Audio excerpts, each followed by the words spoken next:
Hello, my friend. Jerry Rosa here in the Rosa Stringworks Man Cave. And as the title of the video says, we're going to attempt something. We're going to see if we can fix a fiddle live on the air here. This is a very minor fix. I thought I would start out with something like this, and you never know, we might do some more of this down the road if it works out. Time will tell. Before we get into that, I'll just tell you that it is still dingy outside. I mean, we haven't seen the sun since, for sure, the weekend, at least Saturday.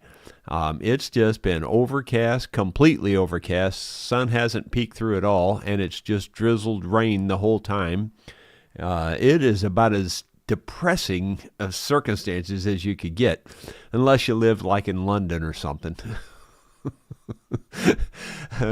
I just understand that it rains there a lot. I don't know. I'm just making that up. But anyway, it is pretty darn depressing here right now. Sue says she is completely out of energy. She needs the sun. I kind of feel the same way. But let's see what we can do with this. You see that big, it's backwards to me. See that big hole in there? That, I'm sure, was from a mouse. Mice, well, I say that. That's not necessarily true in this case. It could easily be from, in this case, because it's on the sound post. I can't think of the words. It's on the sound post side of the hole here. It could easily be from an amateur going in and out of there with tools and chipping it out. But often you will see on old fiddles where it's been chewed out from a mouse, and then they make a nest inside there. So it could be a mouse too. It's possible. It doesn't quite. Well, I don't know. I can make a case for either one. It does almost look like it was chewed there, but then on the other hand, it also looks like somebody was careless. So if you, do need to adjust a sound post, be careful with that right there. You don't want to tear that up. This fiddle was cracked up through here, and I repaired that, I believe, and I think that's all I did to it. I think all I did was just close it up this way and repair it that way. And then I set it up for Smiley Face Fiddle Girl, otherwise known as Jena Huizinga. It helps if you sneeze when you say her last name, Huizinga. Anyway, we're always teasing her. But she's a really good gal and plays fiddle at the local jams. And she's anxious to get this fiddle back. Someone gave her this fiddle. In fact, it's one of the people that attend the jams finally just said they had no use for it and they might as well give it to her. So they gave it to her. And instantly I knew this was a better fiddle than what she was playing in terms of the sound. You can tell just by the tone that this one's got a nice tone. The one that Jena plays most of the time is really kind of harsh. It's much more tinny sounding than this one is.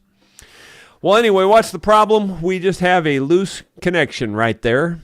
Can you see it? Lift up. Maybe if you... it's backwards in the thing here. It's really backwards. I'm trying to get it in the proper light where you can see it better. Yeah, there it goes. I think you can see it there. It's lifting up. So it's just a space right in here. Very simple type repair. Now, let me back up the truck and say this. Most people would unstring this, have all the pressure off of it and all that. I'm not necessarily most people. It wouldn't hurt to do that for sure. It wouldn't be a bad idea to unstring it and take all the pressure off of it. But in this particular case, there's nothing pulling this up. There's no stress on this.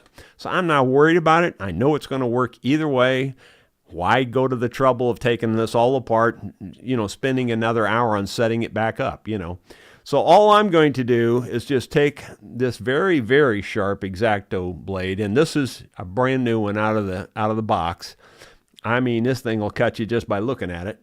I'm turning it backwards. I'm not pulling the blade through. I'm pushing the back of the blade through. And I'm just going to, in fact, I'm going to put I didn't need to do this a few years ago, but I got to put these on now.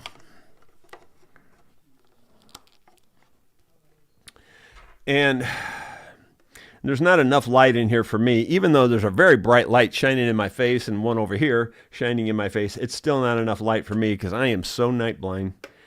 But I can see it well enough, I think. But anyway, I'm pulling the back of the blade through here, and all the reason I'm doing that is to just to see if there's any of that, crystallized hide glue in there that I can just knock out of the way. And you got to be a little careful doing this. It's definitely in there.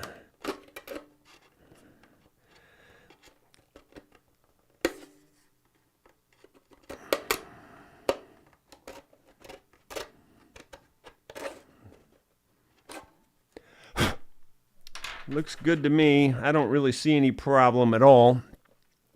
The next thing I'm going to do, now I forgot to do something. I'm probably going to have put you on hold for a minute and go get some water. I always like to have warm water. I knew I'd forget that, and I sure did. I like to have warm water around when I'm doing things like this. Often I like to take a paintbrush and actually paint warm water on there before I start. The capillary action of the water draws into the cracks, especially tight cracks, and then the glue will follow that as well. So I'm going to go get some warm water. What?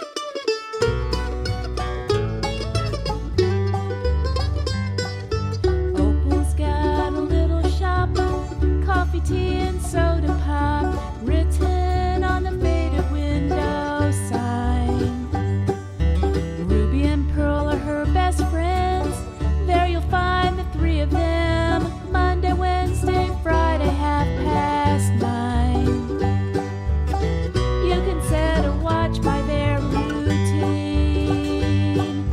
Classic small town Norman Rockwell scene.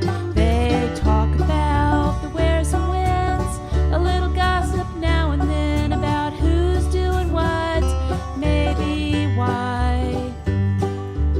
You mean to tell me you don't know about what's her name and so? Can you believe that Oakwood's still alive? Their own little corner of the world. Opal, Ruby, and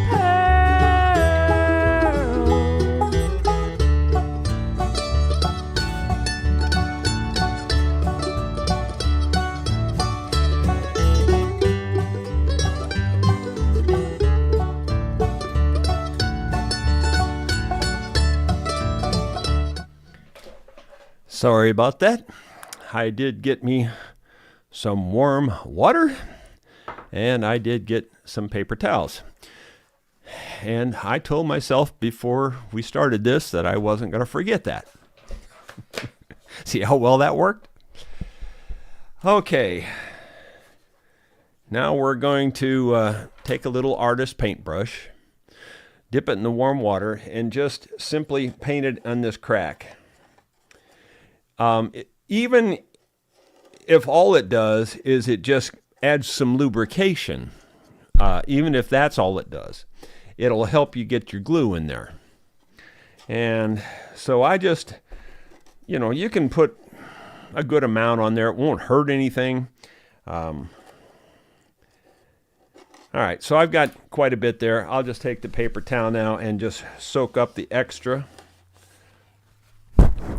And now I will take this glue, and I just use the end of the thing there, kind of like a syringe, and I kind of use it to force glue into the crack, and it'll make a little bit of a mess. And it does make a little bit of a mess, but I'll hold it like this, and then take this brush that's already wet, and if I had one more hand this would be easy. I'm going to pull this open with my hand like this, paint the glue down in the crack, run back and forth,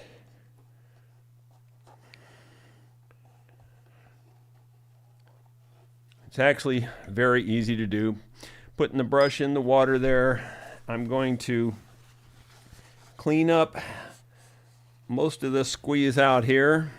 That, or the sloppiness is actually really what that was. I just had a little more glue than you need, but I'm sure I've got it in the crack very well. You can, I like to use a brush. I really do. You can see your bristles going in and into the crack and doing just what it needs to do. And as I squeeze this, you'll probably see it bubble, or you can't really see it on camera very well, but up close you can see it bulging as I squeeze it. You can see that there's glue in there. So let's see. Now I should have pulled these apart so that I could have kept them, a couple of them clean, but I didn't do that either. Now I'm going to dampen the cloth here and then wring it out. It's just damp. And then I'm going to rub back across there again, holding it closed this time so that I'm not washing the glue out of the crack. I'm just washing it off the surface. Then I'm going to take the dry side and wipe it off again. Honestly, this is the thing that makes the difference in a good repair and a not so good repair. It's the time you take to clean it up. So let's see, we're going to take these little tiny clamps, spool clamps is what they're called. I inherited these little tiny ones from an old violin maker, and I don't know his name. Someone just gave them to me years ago.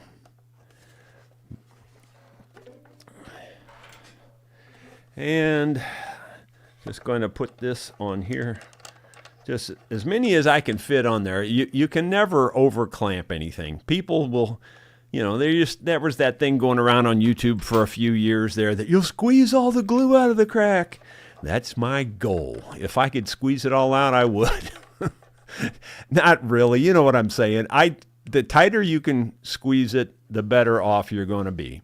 As long as you got glue in there, when you squeeze it like that, the tight glue joint will hold way better than a loose glue joint. In fact, a loose glue joint won't hold. It has to be tight. So to me, the more clamps, the better. And evidence of that is look how much glue I did squeeze out. You can see it there. And I had that completely clean. So the next thing you do is take your paintbrush, and I'm actually going to use a different one here. This one has a little bit more bristles on it. Wet that brush down, and then I'm drying the brush off. It's just better to have a damp brush. And I'm going through here, and I'm actually cleaning up the glue with the brush. Because you can't get in there with a towel. With all these clamps in the way, you just can't do it. It just doesn't go in there. And as long as you get your water on your brush and then dry your brush on the paper towel, which is what I'm doing. You can't see me doing that, but that's what I'm doing. I'm in the water right now. Now I'm on the paper towel, drying it up, and I'm just going back and forth till I'm satisfied that I've got all the glue off there. But honestly, the cleanup is what sets apart a good repair. Pretty much anybody can do the first part of this. It's, do you have the patience to take the time to clean it up? That's all it is. It's just cleaning it up. I would say, David Tharp, is your room clean? If it is, you probably could do this. Do you keep your room clean? Anyway, I'm just, it's just taking the time to do what you really should do. And then, of course, I'm poking the dry towel in there also to get rid of any extra moisture. There's no reason to have any extra moisture. But that will hold just fine. Now, for the one or two people that don't know I don't use hide glue, that are out there and are screaming, why aren't you using hide glue? You're a hack. You're an idiot. You're not using hide glue. Well, that's what it was glued with, and that's why it came apart.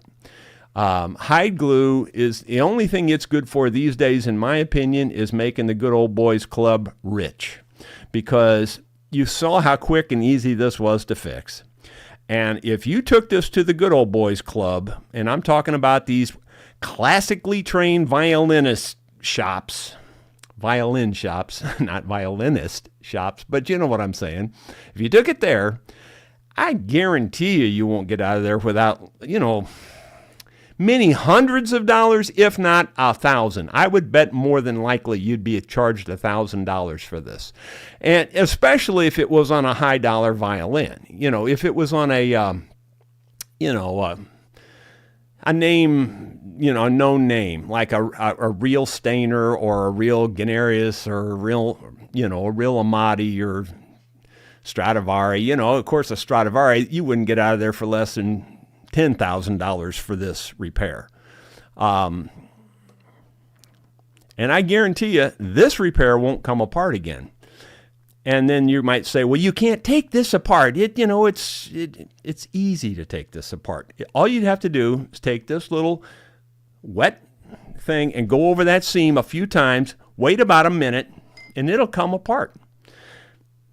This kind of glue comes apart easy with water, and it's very consistent, where hide glue is never consistent. One time hide glue will fall apart, the next time it takes a jackhammer to get it apart. That's hide glue. This is 100% consistent every time, which is what I love about using this kind of glue. Whether you believe the hype that they feed you from those classical shops, just feel free to believe it. I have no problem with that. I don't even have a dog in the fight. I'm just telling you because I know better after 40 years. Anyway, that's done. We'll give this really 1 hour with this kind of glue. You could take the clamps off. I generally wait overnight because it just makes sense. There's no rush here. There's no hurry. But literally, if you needed to for a reason, and there's been plenty of times where I did need to, maybe to go on with an additional repair or something like that so I could, get finished, I would take the clamps off in an hour, and I wouldn't have a problem with that. It would be no problem at all. But I would, since I don't have a rush, I'll wait 24 hours on this, or at least overnight. And so tomorrow morning, then I'll take this off. So there you go. And I'll set it on the floor over here and promise and tell myself I won't step on it. My goodness. It's just not easy being me. Well, let's see. I think that's it. That's all I had for you for today. Didn't have any videos or anything. Let's just go to the comments and see where we're at. Bill Mombo seemed like he was the first one in there today. And Rod Wintler was there. Let's see, moving on down. David Tharp says there are 2 ways you can get to the top of an oak tree. You can, number 1, climb it, or number 2, sit on an acorn and wait. I prefer the second option. Let's see. Ronald says, Jerry, you presented yesterday that small one looks like it could be a button or pretties for a bridle, saddle, chat, or spurs. Okay, I'm just not reading that right, I think. Jerry, you presented yesterday that small one looks like it could be a button or pretties for bridle or saddle or chat or spurs. Yeah, well, the small one, I don't know what it is. I don't think it was attached to anything. I think, well, I mean, it obviously was attached to something. Just depends on what you call attached. What I mean is I don't think it was attached like an adornment to, say, like the end of a doorknob or something like that, or on the round part of a doorknob, or a pull. I don't think that's what it was. I think it was attached through those holes some way or another to something else. I kind of think it was jewelry. I really do. You got to remember, you're talking back in the 1800s, and it would look different than what we think of as jewelry today. And I don't think that little thing went to anything else. I mean, I think it was some kind of jewelry. I really do. That's just me. You never know, though. I mean, I could be fooled just as easy as anybody. Daddy Hildebrand, I enjoyed last night's play along. I love that last song you sang. Well, thank you. That was a song I wrote called Don't Leave Earth Without Him. Next Thursday, can you play Help Is on the Way? Yes, we can do that. I'll try to remember that and put that in the songs to work on for next week. Dottie says, have you ever met the Gibson brothers? No, I have not. I don't think. No, I never did. No, I don't think I did. I don't think I ever did. I've been around a lot and been a lot of things, and I don't think I ever did meet those guys. I know who you're talking about, but I never met them. David Thorpe, let's see. I never met the Gibson brothers, but I played some of their guitars, and I've used some of J. Edgar Hoover's vacuum cleaners. Let's see, Charlie Rostern. We had a cloud inversion in Sheffield in the UK yesterday. Couldn't see 20 feet down the road. Very atmospheric, but gloomy. No idea what London was like, though. Well, I wasn't poking at London, but I've always heard that London fog, that famous brand of coat or whatever it is, raincoat or whatever. It makes you think of that. And so we could certainly use some raincoats around here. Actually, what I'd really like is for the sun to just pop out for a little while, because it's really getting kind of gloomy. After 5 or 6 days of it, it gets kind of old.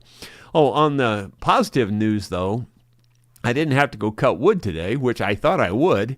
Last night, Sue surprised me when I got back. Well, that's another thing I forgot to tell you. But anyway, I went to town, and I'll tell you why here in a second. But when I got back from town, Sue surprised me with a load of firewood. She went up and gathered up a load that I had cut back in the spring. You remember when all those trees blew down and blew across the trail, and I never could get my drone to work to show you the whole area? Those of you who have been following along will remember that. Well, anyway, I forgot that I had cut up some of those pieces as actual firewood. And so she went up and picked that up and brought it back down here. And that's enough to get me through till tomorrow at least. And then maybe the sun will be out by then. I'm hoping it'll dry up a little bit so I can go out. The reason I went to town, I told you that that fellow that I took the Bobcat to have it all fixed up, he didn't fix everything. Like I told you, he didn't fix that big roller on the back on the tracks. Those rollers are supposed to be round, and they're about, I don't know, dinner plate size, something like that, about this thick of steel, and then the hub is even thicker and bigger and heavy. I mean, that thing probably weighs close to 100 pounds. I mean, it's real heavy steel. So I went to the Bobcat store in St. James, and oddly enough, it's called Bobcat of Rolla, even though it's in St. James. And I bought one of those, and $500 later, I made it home with it. Yeah, it's $500. So now I get the duty of taking that track off and fixing that myself, instead of the guy I was paying that was supposed to do that. Let's see. Bill Mumble says, cheers, Jerry, old fellow. I love the dark, depressing, dark London. Yeah, I guess you could get used to it, but boy, it's we often have a lot of cloudy days in the winter. That's not abnormal. This many in a row with drizzle the whole time, that's abnormal. Yeah, it's more than enough. I mean, 2 or 3 days in a row is one thing, but having about 5 or 6 in a row it's getting old. James Copy, beautiful day in sunny San Leon. Oh, rub it in, Texas. There were tornadoes reported yesterday. Well, that's not good. David Sutter, last night you talked about mentioning on your blog if you wanted to continue with the Thursday night playing sing-along. Yes, definitely. I really enjoy that. Okay, well, we'll keep her going for a while and see how it goes. So this Thursday evening, for sure, I'll work on Help Is on the Way. I also think I might work on Black Diamond Strings, and I'm going to work on my version of it. I rewrote the first verse of that song, even though it was written, and I know the guy's name, and I can't think of it right now. The same guy that wrote Highway 40 Blues, famous bluegrasser. I just can't think of names. It's terrible. But anyway, I know his name, and I rewrote the first verse of that. Once I heard that song, I thought, man, that just fits my life exactly, my musical life especially. And so I rewrote the first verse to make it even more meaningful.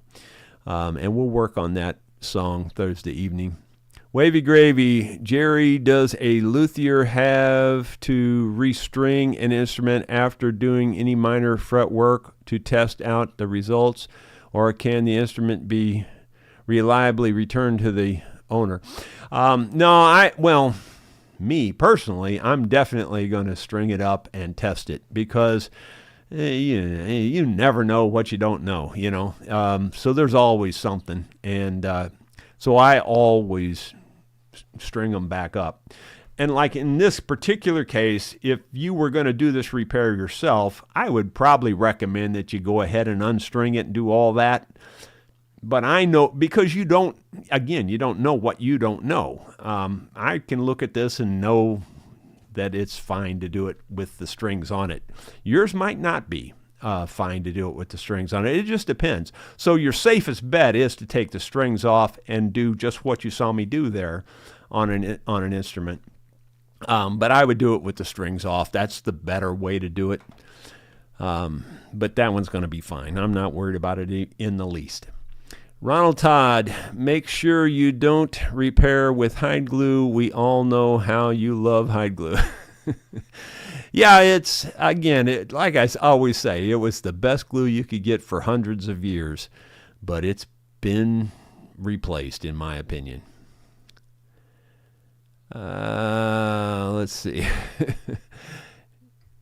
I lost, it rolled on me again. Yeah, I must have went further than I thought. Let's see. Okay, I think I found it. Dottie says, you say it's gloomy in Missouri. Well, it's been raining here in South Carolina for a couple of days. I need some sun. Yeah, Sue is the same way. Sue gets really depressed on stuff like this. It honestly, I'll be honest, it makes me kind of lazy. It makes me just not want to go out and do anything when it's this long. I mean, if it's just a day or two, it doesn't bother me in the least. But once it's this long, I start to get kind of lazy and just like, I don't know, I'll just wait till the sun comes out, kind of thing. Cove Point 1, every can of open polyurethane can of Rust-Oleum paint from getting that skin coat when the can is closed properly. I can't read. I used to have good luck with gallon cans. Every can of open polyurethane quart can of Rust-Oleum paint from getting that skin coat, the can is closed up properly. Okay, so you're saying you're getting a skin on the top of your cans, I guess. Well, yeah, I don't know if there's any help for that. I don't know of any particular help for it. Yeah, I don't know. I'd offer a suggestion there if I had one, but I really don't, that I can think of anyway. Tom Colhane, Jerry, you will be repairing guitars on this channel anymore. I enjoyed those a lot. No, Tom, I've retired from it. My hands are just bad. I mean, they're really bad. I've started dropping tools left and right, and I mean, I drop them a lot. And I just got to thinking about it one day and thought, I got to quit while I'm still ahead, because if I don't, I'm going to end up tearing up something really bad. And it was just the pain, too. I mean, it was just, even when Caleb was here, I mean, I would just, all at once, we'd be quietly working in the shop, and you hear me yell out, ow, ow, ow. Like, it just would hurt so bad. It would hit you. So I just decided it was time to hang it up. Because what you don't realize, and maybe you could see it there, your hands are always in tension. You're always tight. You're always in like tuning, and all the stuff you do on an instrument, your hands are just pinched, clenched all the time. And that was just killing me. So I just decided it's time to quit. Now, they still hurt even when I'm doing this other farm work and stuff like that, but it's not quite the same. You get more relief in between, Scott Roberts, so is that Titebond glue? Yes, it is. It's Titebond Original, which is the only thing I ever use on the instruments. Now, having said that, Elmer's wood glue, they're original, which I assume is still original. I don't know. It's fine too. I mean, it's perfectly fine. I would have no problem using Elmer's wood glue. It works great. So any standard wood glue, but not the stuff that's supposed to work outside. That's moisture, like if you got Titebond 3, that's waterproof glue. No, do not use that. I mean, there could be an application where you'd want to use it, maybe, like maybe the neck block broke. Well, fine, use Titebond 3. It won't hurt a thing because you're not going to want to take the neck block apart, You know what I'm saying? If it's a part that might need to come apart later, then you definitely do not want to use waterproof glue. You would only want to use Titebond Original. And if in doubt, use Titebond Original. It's perfectly fine. It's not going to come loose on you unless you physically make it come loose by soaking it down or with heat or, prying it apart. I mean, you can get it apart. You can get it apart just as easy as you can get apart hide glue. David Tharp, for some reason, I get the idea that you don't like hide glue. Oh, David, it's just your imagination. Let's see. Bill Rhodes, good afternoon. Well, good afternoon to you. Ronald Todd, cover point 1, stop loss bags will keep your finishes longer. Okay. Oh, okay. He's talking to cover point 1 that stop loss bags will keep your finishes long. Okay. I didn't know that.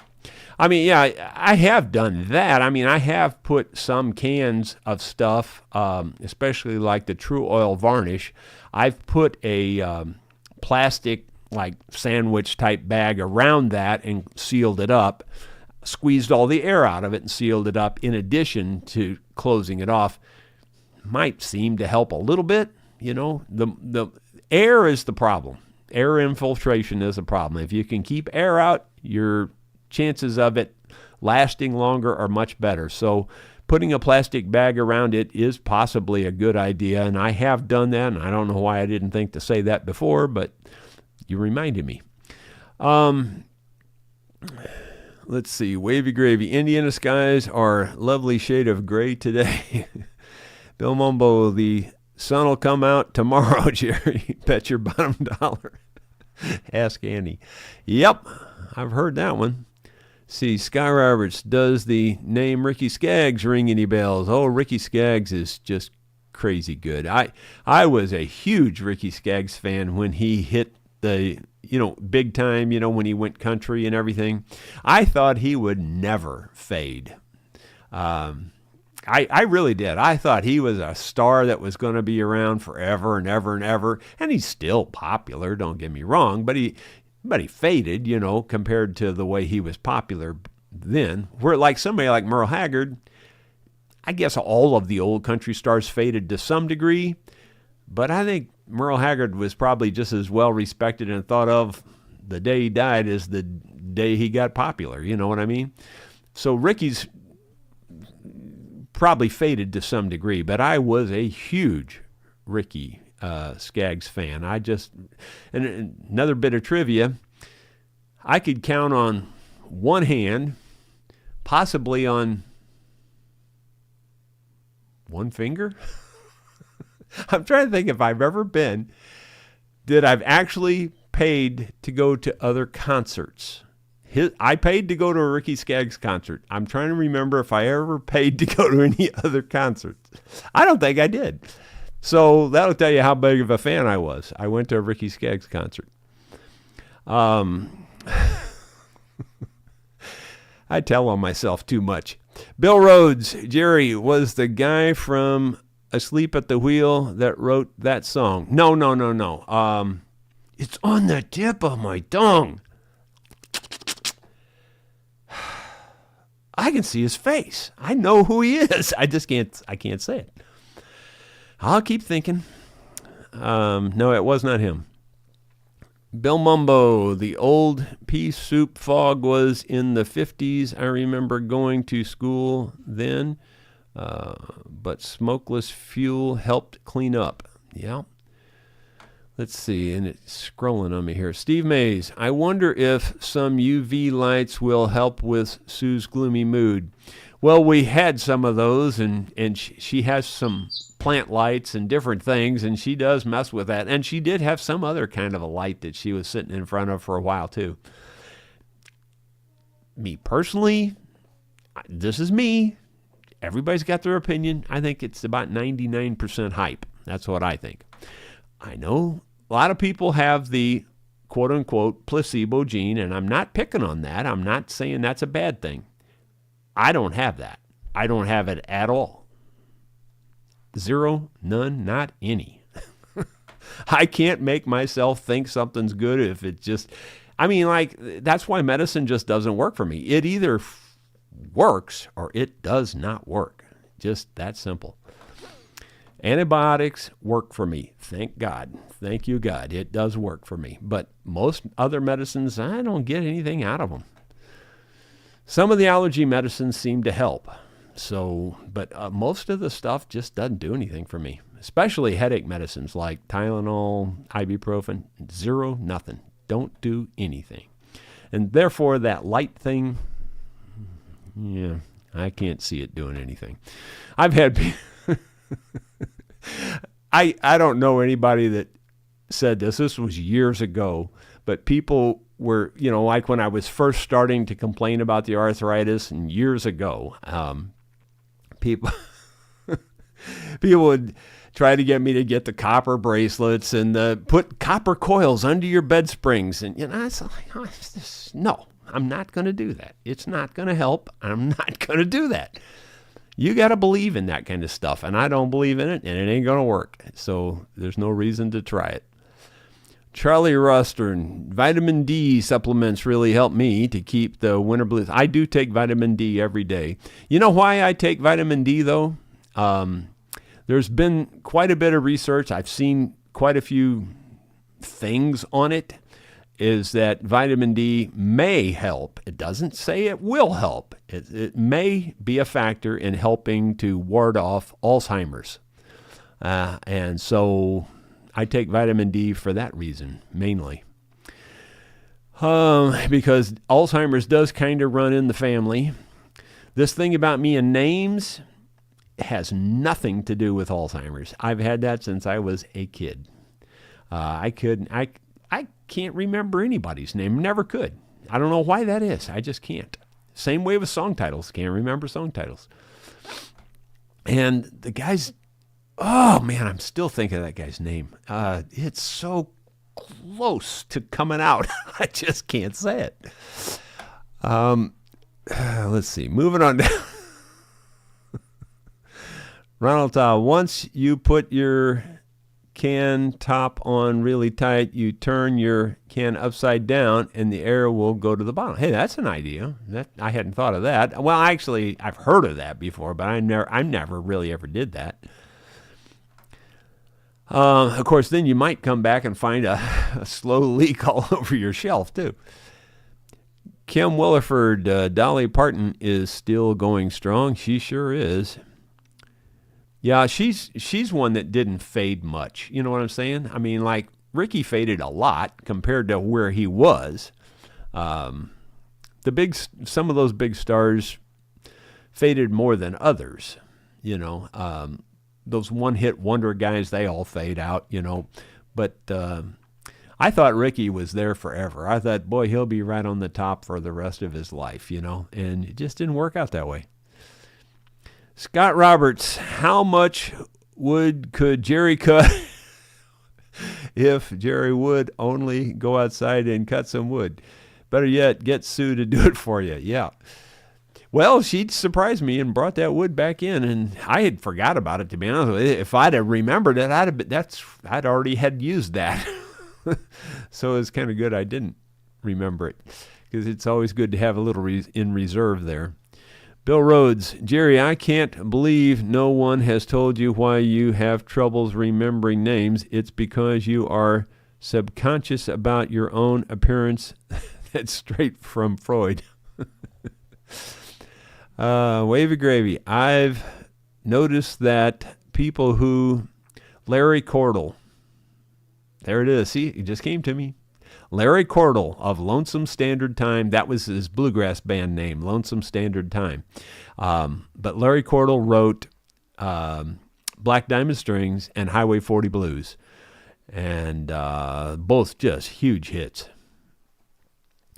Wavy gravy. I've noticed that people who have favorite glue tend to be attached to it. Sky Roberts just wrote, I swear I didn't see him. I did not see that. And you might say it was subconscious. I saw it. I didn't see it. I promise you I didn't see it. Because I don't read ahead, trust me. Steve Mays, Guy Clark. No, it wasn't Guy Clark. It was definitely Larry Cordell. Yep, Dottie says that too. Yeah, it was definitely Larry Cordell. It just finally came to me. It was right on the tip of my tongue. I couldn't come up with it for nothing, but it was right there. Guys, whoops, I just closed the wrong thing here on my screen. You're back. I'm sure I didn't go away for you, but you went away for me. Anyway, I'm going to call that good for now. One more popped up there real quick. It says, I used to use Black Diamond Strings, and I love that song. Yeah, it was a great song. Well, it was, I think his opening line on it was, that my cousin let me keep, an old guitar that my cousin let me keep. Well, I changed it to an old guitar that my grandpa let me keep, because he did let me take his acoustic guitar home. After I was older, a teenager. And so I changed it to that. And then I forget the name of the person that he talked about showing him the G run, but I think I think I said Larry Thomas. Well, I know I said Larry Thomas in there in the song, but I'm not sure if it was at that point or a different point in the song. Without singing it, it's out of context. I can't remember exactly, But anyway, I changed several of the words in the song to just make it match my life, and it was a perfect song, man. When I heard that, I said, that is my song right there. Because I remember going into my grandpa's bedroom, and he kept his instruments under his bed, and at that point in his life, he hadn't played for years, and they were covered in cobwebs, and I'd pull them out and open up his cases, and sure enough, that Black Diamond Strings. I mean, and I think it was in the Fiddle case.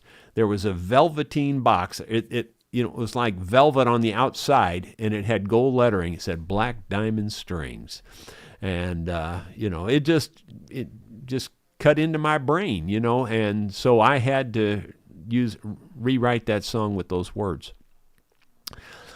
Let's see. David Sutter says, it was coincidence last night that you had a story about Merle Haggard, and today on Access TV, Dan Rather in the big interview, Admiral didn't know it had been married 5 times. Wow. Oh, yeah, I knew he'd been married a number of times. In fact, one of his ex-wives lives just a few miles from here. And I know her name too, but I can't think of it. In fact, I've played music with people that were in her band. I have not played with her specifically. In fact, I don't think I ever actually met her. Can't think of her name right now. She had a recording studio. She was my only competition in this area. And one of the guys that used to record there started recording in my studio and, told me how much he liked it. So I guess it was okay. Scott Roberts, now go cut some wood. Don't pound sand, though. Ronald Todd, I learned to play guitar back in the 60s, and my teacher wouldn't use anything but black diamond strings. Yeah, and it was, you could either use, well, you had two choices. You could either use black diamond strings or you could use barbed wire. And with your eyes closed, you couldn't tell which one were which. If I hadn't said that, Wavy Gravy would have got around to it, or David Tharp, one of the two. So there you go. That's my contribution.